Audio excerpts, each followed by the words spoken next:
2 நாட்கள் IPL mega action பரபரப்பா நிறைவடைஞ்சதை தொடர்ந்து தற்போது ஆக்ஷன் மிட் டிரான்ஸ்ஃபரை ஐபிஎல் நிர்வாகம் அவங்க திறந்து விட்டுருக்காங்க. அந்த வகையில் நம்ம MS தோனி சச்சின் டெண்டுல்கர் அவர் எப்பயுமே மறக்க முடியாத மிகப்பெரிய உதவியை சச்சின் அவருக்கு நம்ம MS தோனி அவர் செஞ்சு கொடுத்துருக்காரு அப்படின்னே சொல்லலாம். ஸோ அதன் காரணமாக சச்சின் டெண்டுல்கர் மகன் அர்ஜுன் டெண்டுல்கர் அவர் நம்ம சிஎஸ்கே அணிக்கு உள்ள வர இருக்காரு அப்படிங்கிற அதிகாரப்பூர்வமான தகவல் பார்த்தீங்கன்னா இப்போ வெளிவந்த வண்ணம் இருக்கு. அதாவது 2வது நாள் ஐபிஎல் ஆக்ஷன் முழுசா பார்த்த எல்லாருக்குமே தெரியும். கடைசி நேரத்தில் அர்ஜுன் டெண்டுல்கர் அவருடைய பெயர் ஏலத்தில் வந்தப்ப மும்பை இந்தியன்ஸ் அணி அவங்க வாங்க மறுத்துட்டாங்க. எல்லாருமே அர்ஜுன் டெண்டுல்கரை மும்பை இந்தியன்ஸ் வாங்குவாங்க அப்படின்னு வேற யாருமே ஏலத்தில் அர்ஜுன் டெண்டுல்கர் அவரை கேட்கல.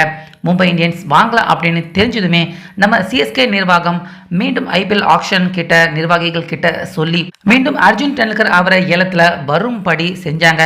ஸோ இதை தெரிஞ்சுக்கிட்ட மும்பை இந்தியன்ஸ் பார்த்தீங்கன்னா மீண்டும் ஏலத்தை வந்ததுமே அவங்களே அர்ஜுன் டெண்டுல்கரை திரும்பவும் அடிப்படை விலையான 30 லட்சம் ரூபாய்க்கே வாங்கிக்கிட்டாங்க. ஸோ அந்த வகையில் ஏதோ வேண்டா வெறுப்பாக தான் பார்த்தீங்கன்னா மும்பை இந்தியன்ஸ் அணி அர்ஜுன் டெண்டுல்கரை வாங்கினாங்க அப்படிங்கிறது எல்லாருக்குமே தெரியும். இது நம்ம சச்சின் டெண்டுல்கர் அவருக்கு ரொம்ப பெரிய அளவில் கோபத்தை ஏற்படுத்தியிருக்கு.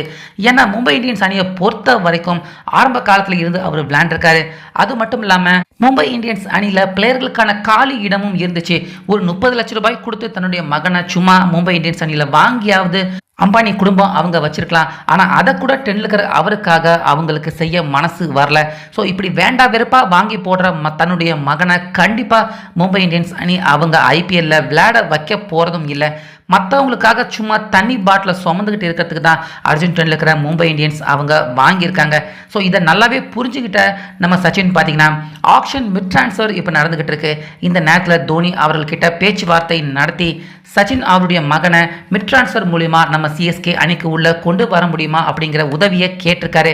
நம்ம சிஎஸ்கே அணி பக்கமும் 25 பிளேயர்கள் ஸ்லாட் ஃபுல்லாகிடுச்சு. அப்படிங்கிறதால ஏற்கனவே மும்பை இந்தியன்ஸ் அணியில் விளையாண்டுருக்க ஸ்ரேயஸ் கோபால் அவரை கொடுத்துட்டு அர்ஜுன் டெண்டுல்கரை நாங்கள் வாங்கிக்கிறோம் அப்படிங்கிற பேச்சுவார்த்தையை நம்ம சிஎஸ்கே மேனேஜ்மெண்ட்டும் மும்பை இந்தியன்ஸ் அணி மேனேஜ்மெண்ட்டும் தற்போது நடத்திக்கிட்டு இருக்காங்க.